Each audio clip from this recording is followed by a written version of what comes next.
बकरीद के दिन कुर्बानी जहां होगी वह सार्वजनिक स्थल नहीं होगा, जो निर्धारित स्थल और पहले से चली आ रही वहीं पर होगा।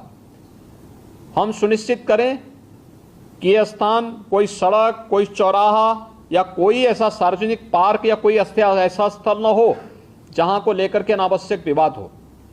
और कुर्बानी के बाद जो भी वहां पर सॉलिड वेस्ट पड़ा हो उन सबको निस्तारण करने की भी व्यवस्था की जानी चाहिए, चाहे वह आयोजक करें, चाहे वह नगर निकाय या पंचायती राज विभाग से जुड़े हुए लोग करें। इस व्यवस्था को पहले से सुनिश्चित होना चाहिए कि कुर्बानी के तत्काल बाद उसकी सफाई की व्यवस्था भी हो जाए, जिससे गंदगी न होने पाए।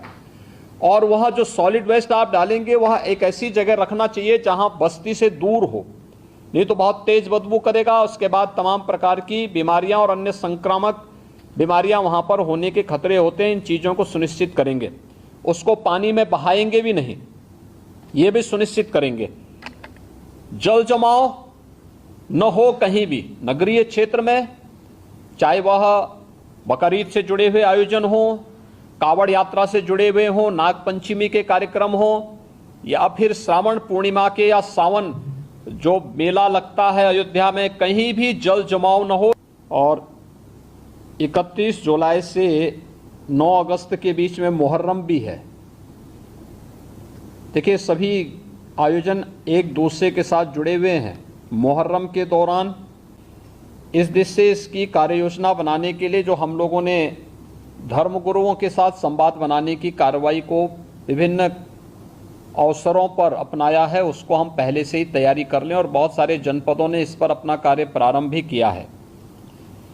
और मुझे लगता है कि हमें इसको एक निरंतरता देनी चाहिए। संवाद बनाने में कोई भी किसी भी प्रकार की कोई समस्या नहीं होनी चाहिए। ये निचले स्तर पर कहीं पर थाना स्तर पर पीस कमेटी की मीटिंगों के माध्यम से और थानाध्यक्षों के और अन्य जो हमारे इंस्पेक्टर, सब इंस्पेक्टर हैं, इनके माध्यम से भी कुछ धर्मगुरुओं के साथ, पुजारियों के साथ या अन्य जो मौलवी हैं उन सब के साथ हम लोगों को संवाद बनाने में कोई भी संकोच नहीं होना चाहिए। समाज के जो मानिंद हैं, अलग अलग तबके के, उन लोगों के साथ भी संवाद बनाने में हमें किसी भी प्रकार का कोई संकोच नहीं होना चाहिए। पर्व और त्यौहार कोई भी हो, शासन की जिम्मेदारी बनती है वहां पर सुविधा देना और सुरक्षा का बेहतर माहौल देना। कोई भी पर्व और त्यौहार हो, परंपरागत तरीके से हो, परंपरा से हटकर कुछ भी हम न होने दें। आयोजकों के नाम नोट करें, आयोजकों से हम लोग एप्लीकेशन जरूर लें और उनसे सुनिश्चित जरूर कराएं। हमने गृह विभाग को भी मैंने एक परफॉर्मा उपलब्ध करवाया था कि उसे हर एक जनपद में उपलब्ध कराएं और उसी के माध्यम से अनुमति भी सुनिश्चित कराएं। शर्तें जोड़िए उसमें कि वह कहीं भी शांति को भंग करने वाली व्यवस्था, कोई भी ऐसा बयान नहीं देंगे, कोई भी ऐसा कार्य नहीं करेंगे जिससे शांति व्यवस्था भंग होती हो, या किसी जाति, मत, मजहब, वर्ग, संप्रदाय या किसी भी अन्य उसकी भावनाएं आहत होती हैं, कोई भी इस प्रकार की बयानबाजी न हो।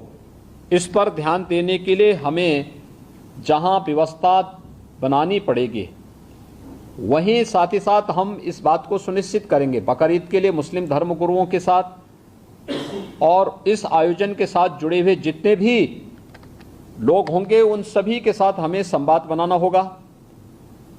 कावड़ यात्रा के लिए भी हमें कावड़ संघों के साथ, कावड़ संघ हैं बने हुए हर एक जगह, उनसे भी संवाद बनाना पड़ेगा। अगर हम उसी स्तर पर संवाद बनाएंगे तो बाद में जब ये भीड़ इकट्ठी होती है तो उस समय समस्या नहीं खड़ी होती है, तब ये कार्यक्रम एक रूटीन का हिस्सा बन जाता है, फिर उसमें कोई समस्या पैदा नहीं होती है।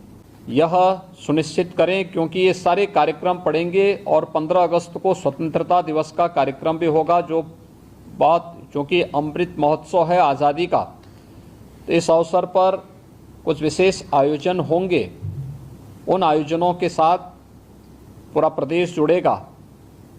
तो जितने भी ऐसे तत्व हैं जो एंटी सोशल हैं, एंटी नेशनल हैं, वे कुछ न कुछ गड़बड़ी करने का प्रयास करेंगे, माहौल को खराब करने का प्रयास करेंगे। इसलिए सतर्कता और सावधानी, इसके लिए संवाद हमारा महत्वपूर्ण है और संवाद के माध्यम से इसके समाधान का रास्ता निकालना, इसकी समीक्षा रेंज स्तर पर, कमिश्नरी स्तर पर, जोन स्तर पर निरंतर होती रहे।